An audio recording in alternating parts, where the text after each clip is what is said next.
Saudara, tahun ini Tuhan memberi kepada kita tema yaitu community. Bagaimana kita perlu memiliki komunitas yang benar, dan subtema kita bulan Juni ini adalah healing atau kesembuhan. Saudara sekalian, semua kita membutuhkan kesembuhan dari Tuhan, membutuhkan hidup yang sehat. Nah, saya mau mengajak kita lihat dalam Yeremia 30 ayat 17. Sebuah janji Tuhan ketika bangsa Israel dalam keadaan tertawan, dalam keadaan tercela, tetapi ada janji Tuhan yang luar biasa. Yeremia 30 ayat 17, kita akan baca pada bagian awal saja, kita akan baca bersama-sama di rumah setiap kita dengan suara yang mantap. 2, 3.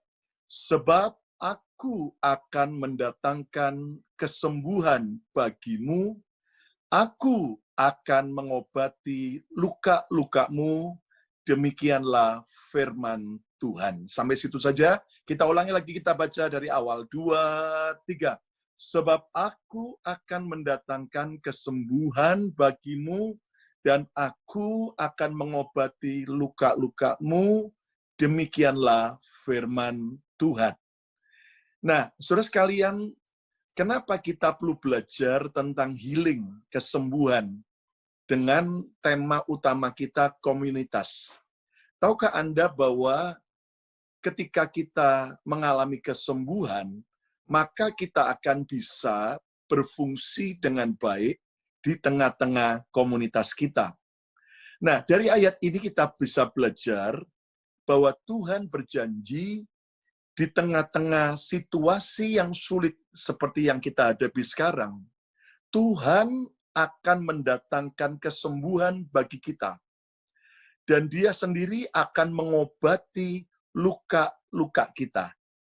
Nah, saudara sekalian, ternyata kalau kita gabungkan kalimat ini, ternyata kesembuhan itu bisa terjadi dimulai ketika luka-luka kita diobati sampai sembuh. Nah, saudara-saudara, saya berdoa kalau ada yang sakit secara fisik, biar Tuhan sembuhkan. Tetapi ternyata ada banyak hal yang kita juga harus mengalami kesembuhan. Nah, judul khotbah saya malam ini adalah sembuh dari setiap luka. Tahukah Anda bahwa setiap orang pasti pernah mengalami luka dalam hidupnya? Contohnya apa? Kalau nggak percaya, coba kita lihat. Saudara-saudara perhatikan sekujur tubuh saudara. Kira-kira ada enggak di tubuh kita tanda-tanda bekas luka? Jujur, kalau di tubuh saya, bagian kaki, kanan, kaki kiri, aduh, banyak tanda-tanda bekas luka. Ya kan? Entah waktu kena knalpot sepeda motor yang panas di Indonesia, entah waktu jatuh, main sepeda, atau lari, dan sebagainya. Saya nggak tahu dengan saudara, bahkan di bibir saya ini ada bekas lukanya. Bukan luka dicakar sama mertua atau sama istri, bukan. Tapi waktu kecil saya juga nakal, dan di depan rumah tetangga lagi menyambut pertunjukan topeng monyet, ya kan? Nah, saya dengan keisengan saya godain monyetnya. Nggak taunya monyetnya, saudara belum bertobat, ya kan? Monyetnya datangi saya dengan cepat, dia lari langsung kerak, ya kan? Dengan cakar tangannya sehingga robek di bibir saya. Sehingga sampai hari ini kalau saya amati masih ada bekas luka yang ada di bibir, ya. Tapi percayalah, saya sudah mengampuni monyet tersebut. Entah monyetnya masih hidup atau sudah berpulang, saudara ya. Nah, tahukah Anda bahwa semua orang pasti pernah mengalami luka dalam hidupnya? Luka apa saja yang bisa terjadi dalam kehidupan setiap orang? Luka yang bisa terjadi bisa luka secara fisik, ya. Bisa juga luka akibat trauma di masa lalu. Ada juga luka akibat konflik dan juga luka akibat kehilangan. Nah, semua kita pasti pernah mengalami trauma-trauma di masa lalu. Mungkin peristiwa-peristiwa yang betul-betul membuat kita traumatik. Atau juga kita bisa terluka karena konflik yang terjadi baik dalam keluarga, dalam tempat pekerjaan, dalam komunitas, maupun dalam pelayanan dan sebagainya. Bahkan kita bisa mengalami luka, rasa kehilangan, karena kita kehilangan mungkin orang-orang yang kita cintai, atau juga mungkin kita kehilangan teman yang baik yang akhirnya memusuhi kita, atau bahkan kehilangan pekerjaan, atau kehilangan apapun yang lain. Nah, saudara sekalian, nah ini adalah luka-luka yang terjadi dalam kehidupan manusia. Nah, Tuhan janji, dan Tuhan mau menyembuhkan setiap saudara dan saya. Katakan amin. Dan kalau saudara mau mengalami kesembuhan, ternyata kesembuhan itu harus dimulai ketika kita mengizinkan Tuhan, yaitu mengobati luka-luka kita sampai sembuh. Saudara, kita sedang berada bukan hanya di krisis karena pandemi COVID, tapi kita juga sedang ada di krisis bangsa, di mana saudara melihat tindakan kejam polisi Minnesota yang bernama Derek Chauvin yang berakibat meninggalnya George Floyd. Ya, saudara, ternyata ini sebuah tindakan yang akhirnya mengorek kembali luka lama bangsa Amerika yang belum sembuh. Yaitu apa? Itulah, yaitu saudara, masalah perbudakan dan rasis. Dan ketika luka yang lama yang belum sembuh dikorek kembali, akibatnya apa? Menyulut kemarahan yang bukan hanya dialami oleh mereka yang tinggal di Minnesota, tapi menyebar seperti api ketemu bensin yang menyulut sampai ke 50 state yang ada di Amerika. Dan Anda tahu kemarahan itu diikuti dengan demo-demo, tapi sedihnya diikuti dengan penjarahan yang mengerikan. Saya melihat videonya bagaimana Fifth Avenue New York sekarang. Semua toko-toko ya kan ditutup dengan papan-papan. Demikian juga di Philadelphia dan sebagian besar pertokoan yang ada di Amerika. Saudara sekalian, coba perhatikan. Jelas kita sebagai anak Tuhan, kita menentang rasis. Kita tidak boleh yaitu bersikap rasis. Kenapa? Karena Tuhan cinta semua bangsa. Amin. Nggak peduli warna kulit kita, putih, ya kuning, hitam, coklat, ya toh, maupun merah, hijau, dan sebagainya, saudara, buluk, ya kan. Nah, saudara nggak peduli. Tuhan itu cinta segala bangsa. Kita pun waktu mau lahir, kita nggak pernah boleh dan tidak pernah bisa memilih mau lahir dari bangsa apa, mau lahir dari suku apa, maupun dari keluarga apa. Dan jelas kita tidak setuju dengan rasis, tapi kita juga tidak setuju dengan penjarahan, dan itu sesuatu yang melanggar hukum. Nah, saudara sekalian, sebuah luka bangsa yang lama, yang belum sembuh, akhirnya lihat, betul-betul membuat rasa nyeri ketika mulai terkena kembali. Dan kematian daripada George Floyd ini menjadi pemicu yang akhirnya merebak dengan cepat ke berbagai tempat yang ada di Amerika. Orang yang terluka akan cenderung melukai orang lain. Tetapi orang yang sudah sembuh, orang tersebut akan bisa membawa kesembuhan bagi orang lain. Nah, pertanyaannya buat setiap kita, tidak peduli siapakah kita, entahkah saudara jemaat biasa, atau pelayan Tuhan, bahkan hamba Tuhan, apakah kita sudah menikah atau belum menikah, pertanyaan Tuhan hari ini, sudahkah setiap luka-luka kita sembuh? Ataukah jangan-jangan selama ini begitu banyak luka-luka yang mengerikan di dalam hidup kita?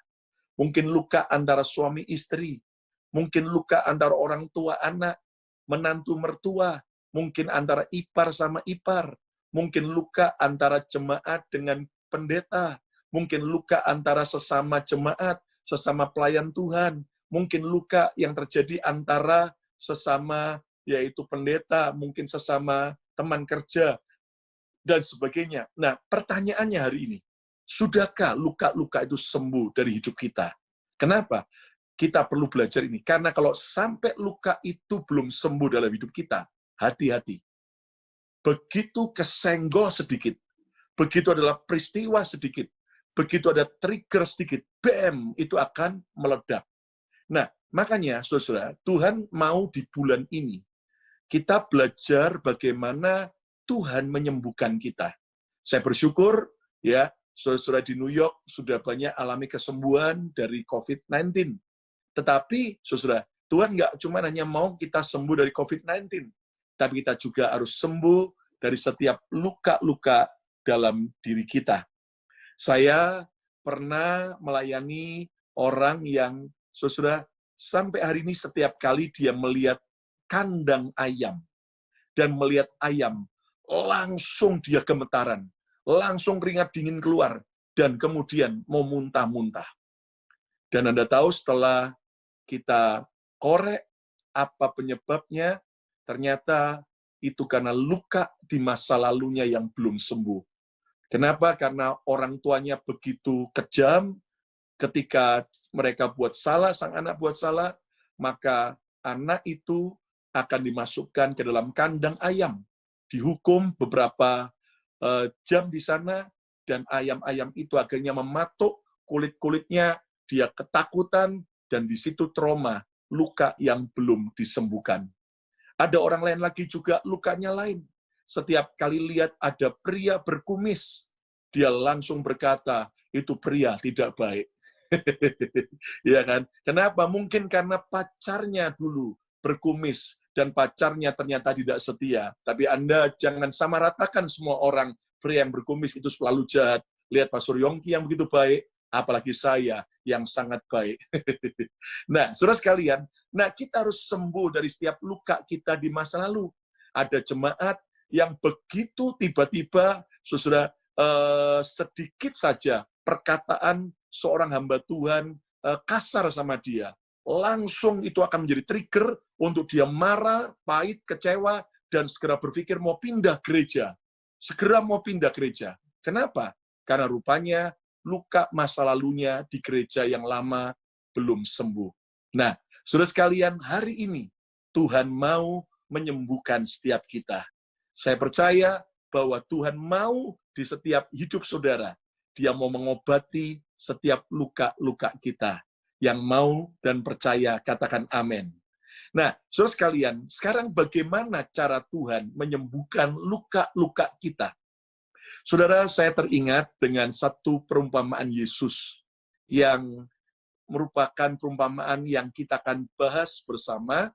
Itulah perumpamaan tentang, yaitu saudara, orang Samaria yang murah hati. Nah, izinkan hari ini kita melihat perumpamaan ini, belajar dari sebuah cara pandang yang berbeda, dari sudut pandang yang berbeda. Yuk kita akan lihat Lukas 10 ayat 30-37.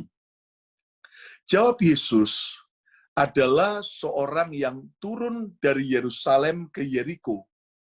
Ia jatuh ke tangan penyamun-penyamun yang bukan saja merampoknya habis-habisan, tetapi yang juga memukulnya. Penyamun itu, perampok itu memukul orang ini, dan sesudah itu pergi meninggalkannya setengah mati. Kalau Anda lihat dalam bahasa Inggrisnya, orang itu mulai dipukul sampai terluka, dan lukanya sangat parah, sampai setengah mati. Ayat yang ke-31. Kebetulan ada seorang imam turun melalui jalan itu. Ia melihat orang itu, melihat orang yang jadi korban perampokan, yang terluka, tetapi ia melewatinya dari seberang jalan, pura-pura tidak lihat, menghindar. Ayat 32. Demikian juga seorang Lewi datang ke tempat itu. Ketika ia melihat orang itu, ia melewatinya dari seberang jalan. Menyedihkan sekali, ya, imam dan orang Lewi adalah orang-orang yang melayani, tetapi tidak peduli dengan mereka, orang yang terluka ini. Ayat 33. Lalu datang seorang Samaria. Siapakah Samaria? Samaria adalah bangsa yang dianggap kelas 2 oleh orang Yahudi. Karena bangsa Samaria lahir dari hasil perkawinan campur antara orang Yahudi dengan bangsa lain. Jadi dianggap kelas 2 didiskriminasi, dianggap kelas yang tidak terpandang. Yesus sengaja memberikan perumpamaan ini. Lalu datanglah seorang Samaria yang sedang dalam perjalanan ke tempat itu. Dan ketika ia melihat orang itu, melihat orang yang terluka, yang sudah dirampok, tergeraklah hatinya oleh belas kasihan. 34, ia pergi kepadanya, lalu membalut luka-lukanya. Orang yang terluka itu, yang sudah kerampokan, dibalut luka-lukanya. Sesudah ia menyiraminya dengan minyak dan anggur, kemudian ia menaikkan orang itu ke atas keledai tunggangannya sendiri, lalu membawanya. Jadi itu orang dari bawah jalan, diangkat, digendong sampai ke atas keledai milik orang Samaria, lalu dibawa ke tempat penginapan dan merawatnya. 35, keesokan harinya ia, yaitu orang Samaria itu, menyerahkan 2 dinar kepada pemilik penginapan itu. Katanya, rawatlah dia, dan jika kau belanjakan lebih dari itu, aku akan menggantinya waktu aku kembali. Ayat 36. Siapakah di antara ketiga orang ini, menurut pendapatmu, adalah seorang sesama manusia dari orang yang jatuh ke tangan penyamun itu? Ayat 37. Kita baca sama-sama. 2, 3. Jawab orang itu, orang yang telah menunjukkan belas kasihan kepadanya, kata Yesus kepadanya, pergilah dan perbuatlah demikian. Nah, kalau kita pelajari, saudara sekalian, ternyata dari perumpamaan orang Samaria yang murah hati ini, kita bisa mendapatkan ternyata dalam hidup ini selalu akan ada 5 kelompok manusia. Kelompok yang pertama adalah saya sebut kelompok perampok. Siapakah kelompok perampok? Orang yang suka merampas, mengambil apa yang dimiliki oleh orang lain, dan suka melukai, memukul orang lain. Coba Anda lihat dalam hidup saudara, ada nggak di sekitar kita tipe perampok? Saya harap bukan kita lah orangnya, amin. Ya toh, ini orang yang suka merampas damai sejahtera, merampas kebahagiaan orang, orang yang suka melukai, memukul, walaupun bukan dengan tangan, tapi mukul dengan perkataan, sikapnya yang menyakitkan kita. Nah, saudara sekalian, jangan pernah heran, karena di sekitar kita pasti ada tipe-tipe orang yang, kelakuannya, perkataannya selalu menyakitkan. Ya, coba saudara, kalau film nggak ada tokoh antagonisnya, nggak ada penjahatnya, nggak ada peran tokoh yang jahat, jelas film itu nggak akan ada ceritanya. Nah, saudara, dalam hidup ini, saudara selalu akan ada tipe perampok ini, ya kan? Mungkin di sosial media, mungkin di rumah, mungkin di pekerjaan, pokoknya bener-bener deh, ya keterlaluan. Dan memang orang-orang demikian biasanya dia itu masih keponakan dekat daripada Lucifer, saudara ya. Ya, jadi saudara jangan kaget, ada orang tipe perampok, ya. Yang tipe perampok yang menyaksikan hari ini, coba katakan amin. Jangan, saudara ya, bertobat ya. Nah, yang kedua, ada dalam kehidupan ini orang yang turun ke Yeriko. Inilah korban, orang yang kehilangan, orang yang dilukai. Ya kan? Saudara, ada orang yang selalu jadi korban, selalu dilukai. Dan saudara, mungkin ini adalah kita hari ini. Yang ketiga, ada kelompok imam dan orang Lewi. Ini gambaran orang-orang yang tidak peduli dengan orang lain. Dia don't care, yang penting dia hidup, dia bahagia, selesai. Yang keempat, ada orang Samaria, orang yang mau menolong dan membalut setiap luka. Dan yang kelima, kelompok pemilik penginapan, orang yang mau ikut melayani dan ikut menjaga orang yang terluka sampai sembuh. Nah, saudara sekalian, inilah tipe kelompok manusia yang selalu akan ada di sekitar hidup kita. Nah, kita hari ini akan fokus kepada kelompok yang kedua, orang yang turun ke Yeriko. Karena jangan-jangan selama ini kita adalah orang yang selalu yaitu tercuri, terambil sukacita kita, terampas kebahagiaan kita, terampas semua yang namanya damai sejahtera kita, karena kita betul-betul bisa marah, kepahitan, terluka ketika ada orang-orang yang berbuat sesuatu yang menyakitkan hati kita. Nah, bagaimana orang yang turun ke Yeriko ini, yang kerampokan sampai luka parah, bahkan sudah sampai setengah mati, akhirnya bisa mengalami kesembuhan, mengalami pemulihan. Nah, sekali lagi, setiap saudara di rumah masing-masing, saudara coba cek, apa luka yang masih belum sembuh dalam hidup kita. Nah, apa yang kita harus lakukan? Saya pelajari ada 3 rahasia untuk sembuh dari setiap luka. Yang pertama adalah kita harus bertemu dengan orang Samaria yang murah hati. Kita harus bertemu dengan orang Samaria yang murah hati. Coba renungkan, apa jadinya kalau orang yang kerampokan dan terluka itu sudah sekarat, seandainya dia tidak bertemu dengan orang Samaria yang murah hati ini. Seandainya dia hanya bertemu dengan imam dan orang Lewi yang tidak mau peduli, jelas orang Samaria ini akan mati karena luka-lukanya. Saudara sekalian, kita harus bertemu dengan orang Samaria yang murah hati. Tahukah Anda bahwa kalau kita baca teliti dari perumpamaan Yesus, orang Samaria yang murah hati ini adalah gambaran dari Tuhan Yesus sendiri. Lihat bagaimana, saudara, Yesus itu rela untuk menolong saudara. Dia datang dari surga. Dia datang untuk turun ke dunia. Lihat seperti orang Samaria ini, saudara, yang turun dari keledainya. Rela mengorbankan agenda pribadinya. Rela untuk turun dari keledainya.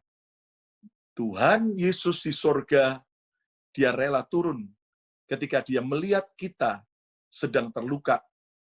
Dan yang menarik bahwa orang Samaria dianggap kelas 2, dihina, bahkan dimusuhi, tidak disukai. Yesus bahkan akhirnya dibunuh di kayu salib. Bahkan, saudara, kalau Anda perhatikan, pemilik penginapan, saudaraku, orang Samaria ini, kemudian rela berkorban. Yesus bukan hanya sekedar berkorban, tapi dia mengorbankan nyawanya buat saudara di atas kayu salib. Bahkan orang Samaria ini memberikan uang 2 dinar kepada pemilik penginapan. Dengan berkata bahwa, tolong rawatlah orang ini, aku titipkan dia sampai dia sembuh. Kalau sampai perlu biaya, pakai 2 dinar ini. Nanti kalau sampai aku datang kembali, kalau sampai kurang, aku akan membayar sekurangnya. Saudara sekalian, kenapa disebut 2 dinar? Orang Samaria ini memberi uang 2 dinar. Saudara ingat pada zaman Alkitab, bahwa upah orang bekerja di sebuah ladang, upah bekerja 1 hari adalah 1 dinar. Dan kalau 2 dinar itu gambaran upah bekerja 2 hari. Dan kalau saudara baca dalam 2 Petrus 3 yang ke-8, ternyata 1 hari di hadapan Tuhan, itu sama artinya dengan 1000 tahun di hadapan manusia. Jadi kalau 2 hari, 2 dinar, itu gambaran 2000 tahun bagi manusia. Dan saudara, lihat bagaimana Tuhan Yesus berkata, aku beri 2 dinar, nanti kalau aku datang kembali. Saudara, kita tahu bahwa kedatangan Yesus yang pertama itu terjadi 2000 tahun yang lalu. Dan sekarang kita sudah berada di area di mana Yesus akan segera datang kembali. Siap atau tidak siap, percaya atau tidak percaya, dia akan datang segera. Saudara, dulu kita banyak belajar tentang eskatologi, tentang akhir zaman, tentang pengangkatan, tentang rapture, tentang tanda-tanda zaman, Kita sudah banyak belajar tentang tanda-tanda antikris. Dan lihat, hari-hari ini semuanya sudah dan terus sedang digenapi. Semua sedang menuju kepada satu sistem pemerintahan, satu sistem ekonomi, dan satu sistem politik. Ya, dan sudah tahu bahwa inilah yang sedang terjadi. Jadi mau tidak mau, siap atau tidak siap, Yesus segera datang kembali. Nah, hari ini kalau saudara mau sembuh dari setiap luka, kita harus berjumpa dengan orang Samaria yang murah hati ini. Dan saya bersyukurnya bahwa bukan orang yang terluka itu yang mencari, tetapi justru orang Samaria yang mendatangi. Saya percaya malam hari ini, ketika engkau masih menahan dan merasa terluka yang menyakitkan dalam hidup saudara, orang Samaria yang murah hati ini, Yesus, malam ini juga mengunjungi saudara di rumah Anda. Mengunjungi Anda di ruang tamu Anda. Mendatangi Anda di kamar tidur Anda. Mendatangi Anda dimanapun Anda sedang menyaksikan siaran ini. Saudara sekalian, izinkan Yesus menyembuhkan. Izinkan Yesus menyembuhkan, mengobati setiap luka-luka kita. Dan orang Samaria ini juga adalah gambaran kita orang-orang percaya yang mau melayani dengan kasih. Saudara sekalian, mari kita mau menjadi tangan Yesus di bumi ini. Kita mau menjadi kaki Yesus. Kita mau menjadi mata, mulut, dan suara Tuhan yang membawa kasih di tengah-tengah orang-orang yang sedang terluka. Yang pertama, hari ini, setiap kita harus bertemu dengan orang Samaria yang murah hati. Ayo ucapkan bersama saya harus bertemu dengan Yesus. 2, 3, saya harus bertemu dengan Yesus. Saudara, Anda tidak perlu berusaha mati-matian untuk cari Yesus. Karena dia yang justru mendatangi kita. Agama mengajar, cari Tuhan, datang ke surga. Tapi kekristenan justru mengajarkan kita, dia turun ke dunia. Kita didatangi oleh Yesus. Dan kita akan dibawa oleh Yesus menuju ke surga. Yang kedua, rahasia sembuh dari setiap luka adalah bersedia ditolong. Saudara, orang Samaria ini tidak hanya sekedar mendatangi, tapi dia mau menolong. Tapi keputusan sembuh atau tidak itu adalah orang yang kerampokan itu sendiri. Apakah dia mau menerima pertolongan itu, apakah dia bersedia ditolong, ataukah dia menolak untuk ditolong. Saudara, saya pernah menyaksikan sebuah klip bagaimana orang yang sudah menjadi korban kecelakaan, tetapi ternyata dia menolak untuk ditolong, karena dia tidak suka dengan orang yang mau menolong itu. Nah, saudara sekalian, jelas bukan hanya dari Tuhan yang mau menolong kita, tapi dari sisi kita, mau enggak kita ditolong. Saudara sekalian, sedihnya ada banyak orang percaya hari-hari ini, sudah bertahun-tahun terluka dalam keluarganya, sudah bertahun-tahun terluka, trauma dengan semua masa lalunya, tetapi dia tidak pernah mau ditolong. Dia sibuk menutup hatinya. Dia pakai topeng, yang penting saya mau kelihatan sukses, saya mau kelihatan bahagia, keluarga saya oke-oke saja, padahal dalamnya luka-luka yang parah. Hari ini, maukah kita bersedia ditolong oleh Tuhan? Ditolong oleh para hamba Tuhan? Ditolong oleh gereja untuk kita bisa sembuh dari setiap luka. Caranya bagaimana? Kita harus mau percaya. Saudara, Anda harus belajar percaya Yesus. Anda juga harus belajar percaya kepada gembala saudara, percaya kepada teman-teman yang Tuhan kirimkan dalam BFA, dalam gereja, komunitas untuk menolong saudara. Ada banyak orang hari ini tidak tertolong. Kenapa? Karena nggak percaya. Sudah pokoknya isinya curiga. Sudah krisis kepercayaan.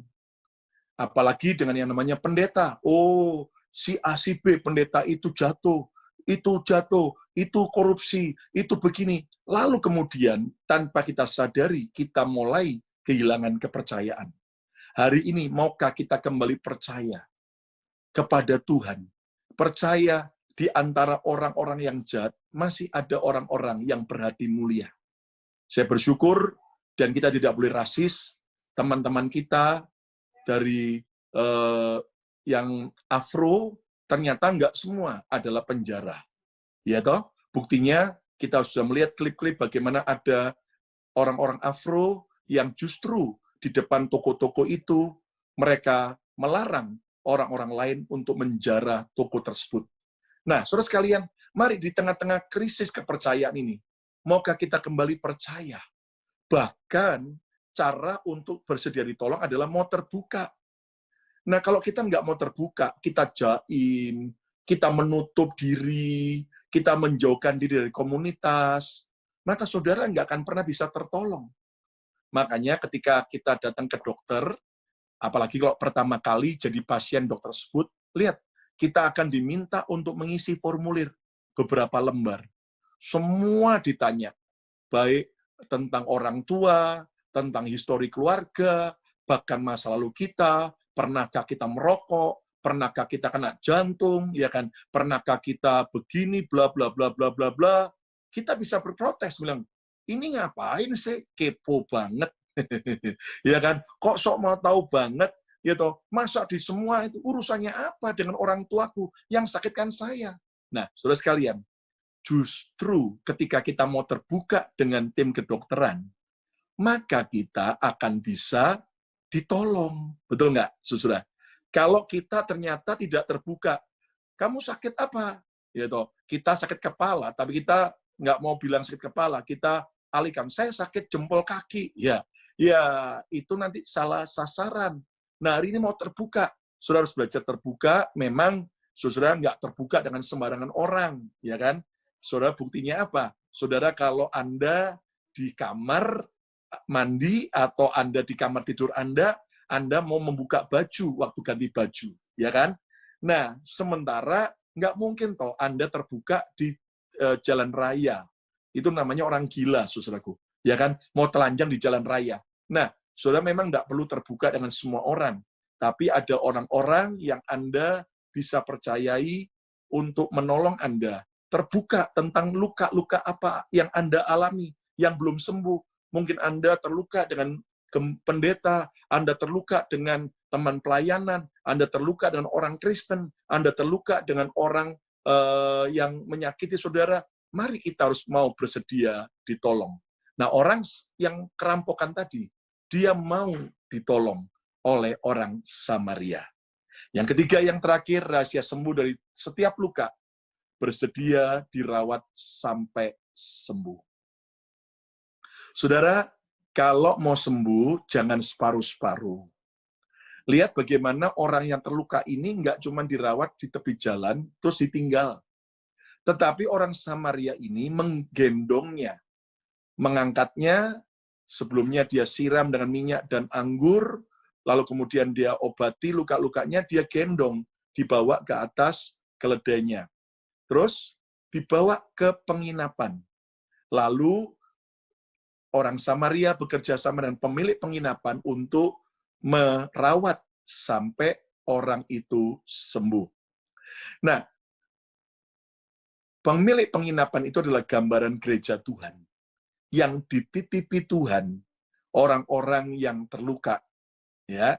Tapi setiap kita yang sudah disembuhkan, mari kita belajar untuk mau jadi seperti pemilik penginapan, menjadi seperti orang Samaria untuk kita menolong yang lain. Nah, bagaimana kita bisa bersedia dirawat sampai sembuh? Caranya bagaimana? Mau dibalut luka-lukanya. Saudara, waktu dibalut itu luka-luka, nggak cuma asal dibalut, dibersihkan dulu, betul nggak? Ya kan? Bahkan bila perlu, saudaraku, diberikan anti kuman supaya nggak sampai kemudian infeksi. Nah, saudara sekalian, ketika kita mendapat nasihat dari orang-orang yang menasihati kita, Memang ada kalanya kita kayaknya, aduh, gua kok disinggung. Aduh, dengar khotbah yang menyinggung luka saya. Aduh, ini nyinggung saya. Saudara sekalian, jangan berespon salah. Ingatlah bahwa pukulan itu dengan tujuan mendatangkan kesembuhan. Luka yang sakit itu perlu diobati ketika kita mau dikorek, mau dibersihkan. Nah, saudara, kalau kita hanya mau dengar pengajaran atau khotbah yang hanya feel good, tanpa kemudian kita mau dibersihkan dari setiap luka, kesalahan kita, jelas kita nggak akan sembuh.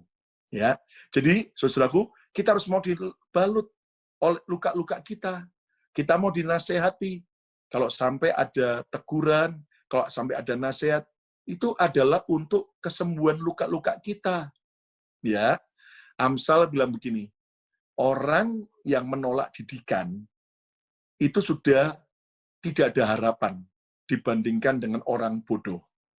Orang walaupun bodoh, tapi kalau masih mau diberi nasihat, satu hari dia akan meninggalkan kebodohannya dan jadi orang bijak. Tapi kalau orang sudah bebal, orang dikasih masukan, diberi input, malah tersinggung, marah-marah, that's it. Dia tidak akan pernah bisa sembuh, tidak akan pernah bisa mengalami terobosan. Hari ini kita harus mau dibalut luka-luka kita. Yang mau katakan yes, ya. Lalu mau disiram dengan minyak dan anggur. Saudara, setelah luka-lukanya diobati, disiram. Waduh, itu sudah bisa bayangkan apa enggak perih, ya kan? Nah, tapi ini merupakan sesuatu yang penting. Nah, kita juga harus mau disiram dengan minyak. Minyak gambaran pengurapan Roh Kudus. Roh Kudus itu penolong. Roh Kudus itu penyembuh. Roh Kudus itu sanggup membuat kita sembuh. Ya, bahkan juga disiram oleh anggur.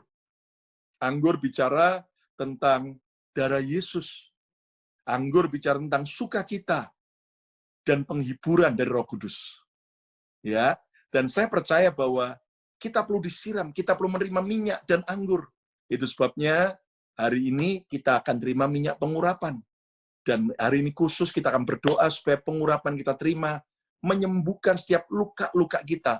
Luka trauma, luka kepahitan, luka kehilangan, setiap luka akibat konflik. Ya. Dan hari Minggu besok, saudara terima tubuh dan darah Yesus untuk Anda disepulihkan. Lalu berikutnya, untuk mau dirawat sampai sembuh adalah mau diangkat. Lihat, akhirnya orang Samaria itu menggendong orang yang terluka tadi ke atas keledainya. Dari bawah diangkat ke atas. Saudara, Tuhan mau membawa kita supaya cara pandang kita lebih luas.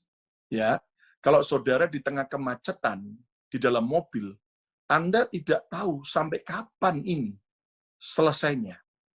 Tapi kalau orang ternyata ada, saudaraku, di atas gedung lantai 20 di tepi jalan itu, dia bisa lihat dari atas, oh, cuman sebentar, hanya berapa meter lagi macetnya akan selesai. Kalau saudara pakai GPS, Anda bisa lihat dari atas, oh, merahnya cuman sebentar aja.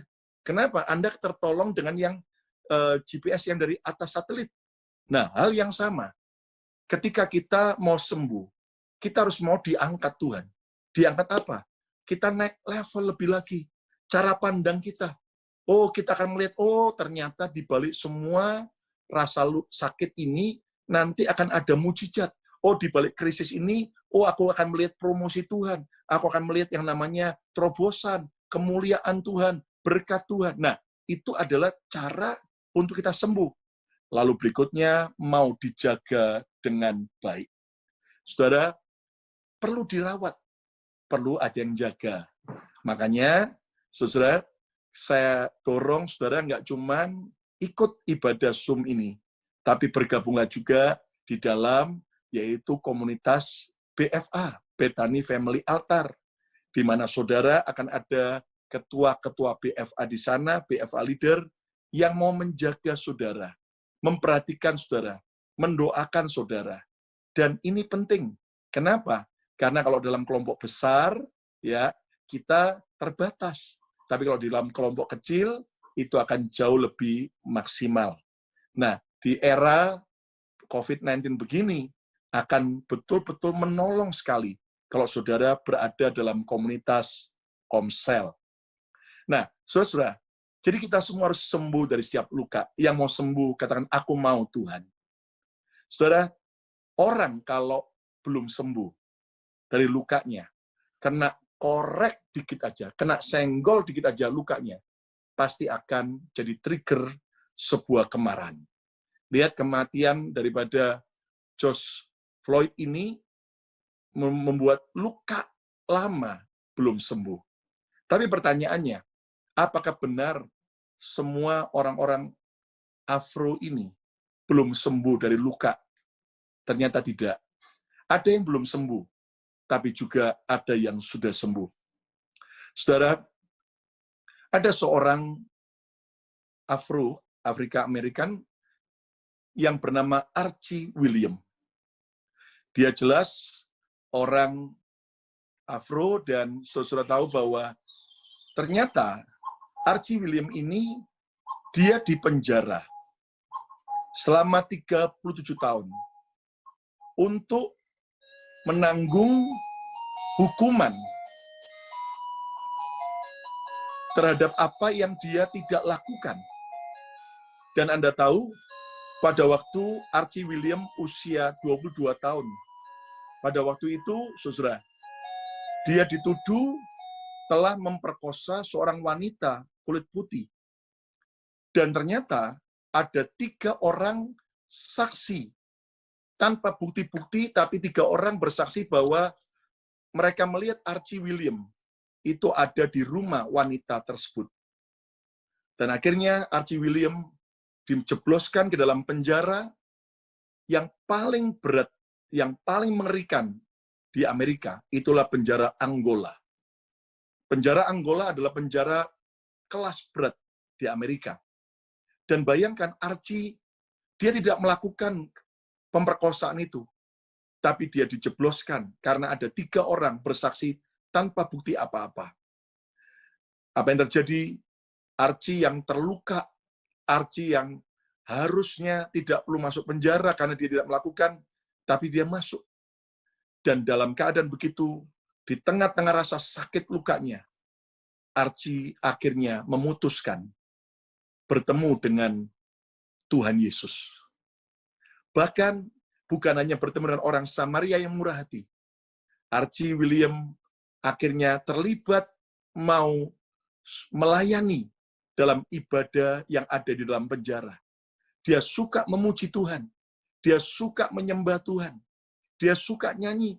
Karena dia berkata, supaya jiwaku tidak remuk, supaya aku tidak terus di dalam rasa sakit, aku melepaskan pengampunan. Seperti Yesus mengampuni aku. Aku juga suka memuji Tuhan. Aku memuji Tuhan. Dan Anda tahu, saudaraku, Archie tetap juga mencoba minta supaya filenya itu diperiksa kembali. Akhirnya, saudaraku, file daripada kasus Archie William, setelah di zaman sekarang yang lebih canggih, diselidiki lagi, tes DNA, bahkan juga tes sidik jari. Ternyata DNA dan sidik jari yang dituduhkan ternyata bukan milik Archie William. Sehingga akhirnya di awal tahun 2020 ini, Archie William dibebaskan dari penjara. Setelah 37 tahun dia di penjara di Angola tanpa dia melakukan kriminal. Dan saudara di usia 59 tahun, lihat bagaimana Archie dari wajahnya tidak ada kepahitan. Dia udah sembuh dari setiap luka-lukanya. Walaupun dia disakiti. Tetapi Archie William justru di tengah-tengah penjara sebelum dia dibebaskan, dia punya satu harapan. Dia punya satu mimpi. Satu kali, kalau aku bebas, aku pingin nyanyi di American Got Talent. Dan apa terjadi?